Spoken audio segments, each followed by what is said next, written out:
Most of the things we struggle with didn't start with us. They've been passed down in our family line. You don't get to choose your battles. You didn't get to pick what you'll have to deal with. Just as you inherit your parents' DNA, which determines your eye color and how tall you'll be, what kind of hair you'll have, you also inherit attitudes, habits, and behaviors from those that have gone before you. Research shows how depression can be passed down. Anger, low self-esteem, addictions. It was in your bloodline and it showed up with you. The scripture calls this an iniquity. That means a hereditary weakness. I've seen families that can't get along. Parents arguing, cousins upset, siblings bitter, grandparents at odds. That's a spirit of strife, a spirit of division that keeps getting passed down. I knew this young man growing up. His father was indicted for fraud and went to prison. This young man told me how his grandfather was the same way. He was so upset with them, couldn't understand why they'd make poor choices, why they'd cheat people. 20 years later, a friend called and said, "Did you hear about so-and-so? He's in trouble for fraud." He didn't choose it, it chose him. It will continue to go from generation to generation until someone rises up and says, "I'm going to break this negative cycle." It didn't start with you. The good news is it can end with you.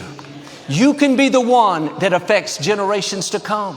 You can make it easier on your children and grandchildren. And it's good to look back at your family history and see, what are we good at? What do we excel in? And what are the weaknesses? Where do I see a pattern of mediocrity, compromise, and failure? When you understand those same spirits are coming after you, then you can be on guard. You can be prepared. Say, "No thanks, depression. You're not welcome here. No thanks. I'm not giving in to this addiction, this compromise. No thanks. I'm not living inferior, insecure, angry, bitter." Don't let that iniquity continue on. It's been in your family line, but the reason you're hearing this is so that you can put an end to it. I heard this phrase, "It ran in my family until it ran into me." You're the difference maker. You're called to set a new standard. You're the exception. Everyone in your family was negative except you. Everyone was broke except you. Everyone addicted except you. Everyone bitter except you. I am looking at exceptional people. People that stand out. People that defy the odds. People that break barriers. Numbers chapter 25, the Israelites had gotten off course. This false prophet named Balaam encouraged the Midianite women to lure the Israelites into worshiping their idols. They fell right into that trap.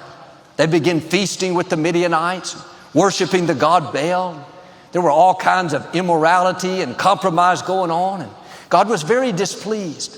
This plague broke out, and 24,000 Israelites were killed. Looked like that would continue on. Moses warned the people that they needed to change, but they weren't listening. One of the Israelites took a Midianite woman into his tent in defiance of what Moses said. Everyone was standing around watching, wondering what was going to happen. Then a young man named Phinehas rose up, went into the tent, and put an end to it. The scripture says Phinehas had the courage to step in, and the plague was stopped. All this compromising, mediocrity, and one person stepped in and said, "I'm going to honor God. I'm going to live with integrity. I'm going to do the right thing." And the plague ended. You can stop the plague in your family. You can be the Phinehas. There may be negative baggage, people compromising, addictions, mediocrity. It just takes one Phinehas, one man, one woman to break the cycle of defeat. My prayer is, God, give us Phinehases. Give us people who will rise up, not just accept the dysfunction, not just live with the defeat, but will have the courage to make a difference, to put an end to what's limiting us. Phinehas had to kill the compromise, kill the disrespect, kill the worshiping of idols. It was drastic. It was extreme. But what you don't kill will end up killing you. And there are negative things in our family line that we have to say, you cannot live in my life. It's symbolic. You have to kill the anger, kill the addiction, kill the unforgiveness. You can stop the plague, but as long as you allow these things to live, it's going to kill your dreams, kill your peace, kill your freedom, kill your purpose. Now be a Phineas. Have the courage to step up. Our attitude should be, this may have been passed down, but it's not going to get past me. This is where it ends. This is where the depression stops. This is where the addiction, the low self-esteem, the poverty mindset comes to an end. Don't live with the dysfunction, break the dysfunction. Well, nobody in my family is successful. We just barely get by. That's what was passed down to you. That's the way it's been, but you're a Phineas. You're putting an end to that. You're called to rise higher. You're called to put a stop to that plague. Well, Joel, everyone in my family struggles with addictions. We all compromise. We all have anger issues. That would be a good excuse to stay that way, if not for one thing. You're a Phineas. You have the courage to step in. God has destined you to break the negative cycle, to set your family on a new course, to reach levels that you've never seen. Now, don't miss your chance. This is a window of opportunity, a door that will not always be open. It may be difficult, but God won't ask you to do something and not give you the grace to do it. Your children are counting on you. Your great-grandchildren, their destinies hang in the balance. Will they deal with the same things you do? Or will you put an end to it? Will you be the one to break that negative cycle and stop the plague? I already know the answer. I'm looking at Phineases. I'm looking at barrier breakers. I'm looking at people who are called, equipped, and anointed. The power in you is greater than any power that's trying to stop you. You're going to feel a new sense of courage. God's favor is going to be on you in a greater way.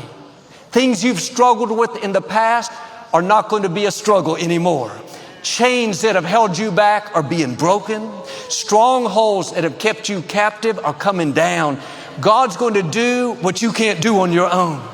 When you stand for righteousness, when you refuse to compromise, when you say, no, I'm not hanging around these same friends that are holding me back. When you break out of that negative mindset and believe bigger, pray bolder, dream larger, you're going to see the hand of God turn things around. Break addictions, bring you out of dysfunction, promote you to levels that you never thought possible. Think about all these people living with the plague, and one man rose up and did something about it. One man broke that cycle that had killed 24,000 people. How many people are going to live better off because you had the courage to step up? How many of your relatives will look back and say, wow, thank God for Phineas. Thank God for Julie.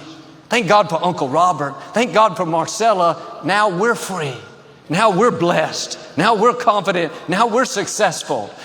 Because you're a Phineas, because you killed what could have killed you, you're impacting generations to come.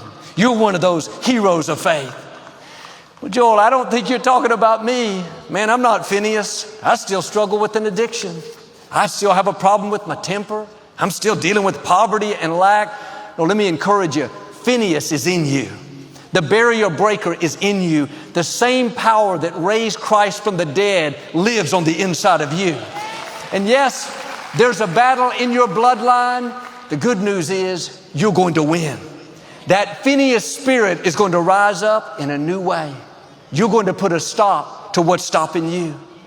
Those weaknesses that have been passed down are just what they're called. They're weak. They're no match for you. A friend of mine was raised in a good family. When he was a toddler, his father in his early 20s got a job at a large transportation company. He was at an entry-level position out washing the vehicles. He's a hard worker, always on time, went the extra mile. Those were the good things that had been passed down. We all have these positive attributes in our family line, people that pass down courage, talent, good attitudes. The key is to take the positive, build on the good things, and leave the negative behind. This man's parents and grandparents, they were good people, but they struggled with alcohol. Over time, they both ended up becoming alcoholics. That was the environment he was raised in. Well, he received promotion after promotion, from out washing the cars to supervising the department, then head of operations. 10 years later, he was in senior management. Everything was going great. His family was blessed. But in this new position, the people he worked with would go out several times a week at lunch and drink. They called it liquid lunch. Now, he never touched alcohol, knowing what his parents and grandparents struggled with. But he didn't want to seem odd, like he was too square, so he started drinking. Just a few times a week, no big deal. He didn't realize that alcohol gene was lying dormant in his DNA. He was predisposed to alcoholism. That was passed down to him. He made the mistake of waking up that gene. He started drinking more and more. The scripture says, don't give the enemy a foothold. Don't open the door. If you crack it a little, he's going to push and push. He'd love for all that negative baggage to go from generation to generation. Before long, it started affecting this father. He started showing up late for work, started missing appointments. He got to where some days he wouldn't come home from work, wasn't with the family anymore. Got so bad he lost his job, started living in shelters. My friend told me how they were the perfect family, living the American dream, and then alcoholism destroyed their life. My friend is in the entertainment industry now, and he's very successful. He said, Joel, I don't touch alcohol, not because of religious reasons, but I know I'm predisposed to alcoholism. When you look back in your family line and you see things that have caused heartache and pain, things that have kept people from their potential, it's important to recognize that those genes are passed down. You're predisposed to that. But here's the beauty. That doesn't mean it's going to automatically happen. You get to choose whether you activate that gene or whether you leave it lying dormant. His father activated it and it ruined his life. His son chose to leave it dormant, and he's living a blessed, free, favor-filled life. Alcoholism ran in his family until it ran into him. He was a Phineas. He had the courage to step up and put an end to it. His attitude was, this alcoholism didn't start with me, but it's going to stop with me. I'm the difference maker. I know some of you thinking, well, Joel, it's too late for me. I've already activated that gene. No, you can deactivate it. You have the power to turn it off. You can be the one to break the negative cycle. Now, it may not be alcohol for you. It may be bitterness, low self-esteem, anger. There's a gene lying dormant. Don't wake it up. Don't open the door. You're going to be tempted. My friend told how in the entertainment industry, practically every event, every meeting, there's alcohol. People expect him to drink. Ask him how he dealt with it. He said, Joel, I'm bold about it. When people pressure me, I say, listen, I come from a family of alcoholics. I've seen it ruin their life, and I'm not going to let it ruin mine. When you look back at your history, there may be things that are fine for other people, but you know you shouldn't do it because you've been predisposed to it. You don't want to wake up that gene. Be aware and be diligent. Don't play with fire. Don't think you can compromise just a little. Be dishonest just a little. Run with the wrong crowd just a little. It's not worth the chance. What are you going to wake up? What genes are you going to activate? God told Phineas, because you had the courage to step up and stop this plague, I'm going to make a covenant of peace with you. You and your descendants will be priests for all time. Look at how God works. When you step up and put an end to the plague, when you stop the negative baggage, the addiction, the depression, the lack, God says, I'm not only going to honor you and your family, but I'm going to show favor to your descendants. I'm going to place a lasting blessing on your family line.